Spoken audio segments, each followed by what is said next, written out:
Par rapport aux shorts, justement, ces stratégies short, moi, c'est un truc que je me suis souvent posé la question, est-ce que je mets des shorts ou pas sur ma chaîne principale? T'as pas peur que ça dilue ton audience par rapport à tes vidéos long format? Je te confirme. Ouais. C'est pas peur, c'est vrai. Ok. Ça vraiment, il y a vraiment eu un avant-après. Ça peut s'expliquer de plusieurs façons. Le jour où je me suis mis à faire 8 shorts par jour, à les publier sur ma chaîne, je me suis je suis en mode allez, mes journées c'est ça. Tu vois, avant de venir, j'ai fait 6 shorts parce que du coup on a le podcast et après je prends l'avion, je pourrais pas, et du coup j'ai fait 6 shorts pour les styles dans la journée. Donc j'ai tout fait et t'es à ce point en flux tendu? Ouais, un peu. Mais en fait, je publie beaucoup, c'est pour ça. Ah ouais, non, mais c'est je pourrais avoir de l'avance, mais j'aime bien publier beaucoup. Ouais, c'est cool. 10 ans à avoir la déter comme ça, je pense qu'il n'y en a pas beaucoup. Hein. Bah, je sais pas, c'est peut-être un peu une maladie. Non, c'est impressionnant. En fait, tu prends plaisir. Puis en même temps, il y avait vraiment dernièrement. Au niveau des abonnés, ça a vraiment pris. Tu vois, pendant 10 ans, on va dire que je prenais sur YouTube 3000 abonnés par jour. À peu près, ce qui est très correct, plus que correct. Ça fait du 100 000 par mois, ça fait à peu près presque du 1 million à l'année, ce qui est énorme dans une croissance. Et pour donner une idée, dernièrement. Une chaîne YouTube de Yomi Denzel à l'année. non, mais c'est ouf. Et dernièrement, tu vois, je prenais 30 000 par jour. Wow. 30 000 abonnés par jour. Tellement les shorts ça a explosé, comme on dit, au Brésil, aux États-Unis, et c'était ouf. Et du coup, en fait, c'est galvanisant. Et du coup, t'en veux toujours plus. Et du coup, il y a ma chérie à côté qui travaille complètement différent de moi, qui a une façon de travailler complètement différente, qui dit mais arrête, calme-toi. Mais tu sais, il en parlait. Vous avez reçu un YouTuber aussi, Minecraft.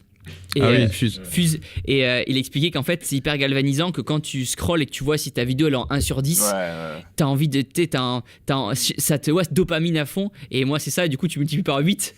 Et du coup voilà, mes journées en fait c'est la dopamine, parce que t'as ton sport, ça te provoque la dopamine, et le contenu boulot qui te provoque aussi de la dopamine, et t'as envie d'en faire toujours plus. Tu regardes le classement sur chaque short, quoi. Ouais, c'est ça.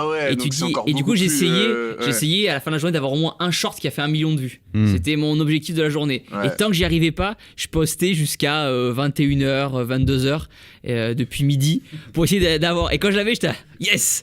Et quand j'avais mon 1 million de vues vers 15h, j'étais allez, c'est bon. Je lève un peu le pied, je me prends un petit peu d'avance pour le lendemain.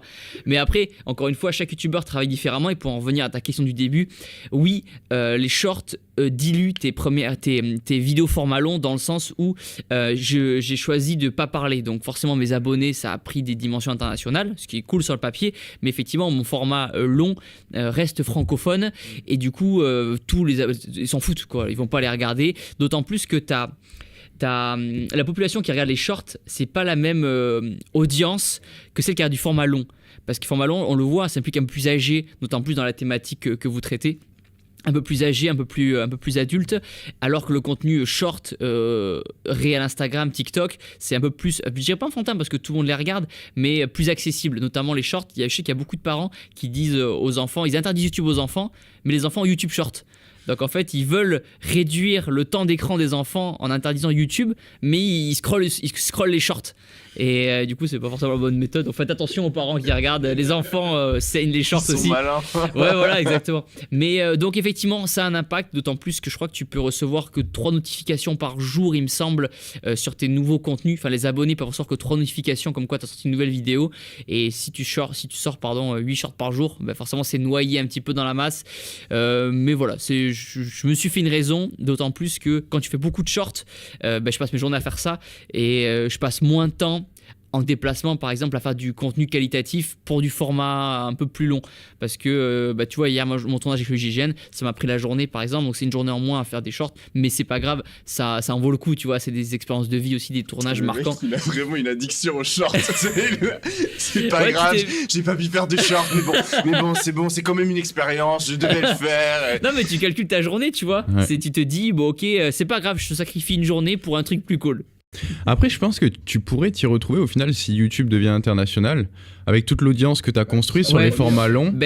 Justement, ce mail qu'on a reçu de l'IA sans parole, de l'IA qui traduit automatiquement tes vidéos, quelque part ça peut être vachement intéressant, parce que demain j'ai une base fan effectivement de 25 millions de personnes sur ma chaîne YouTube.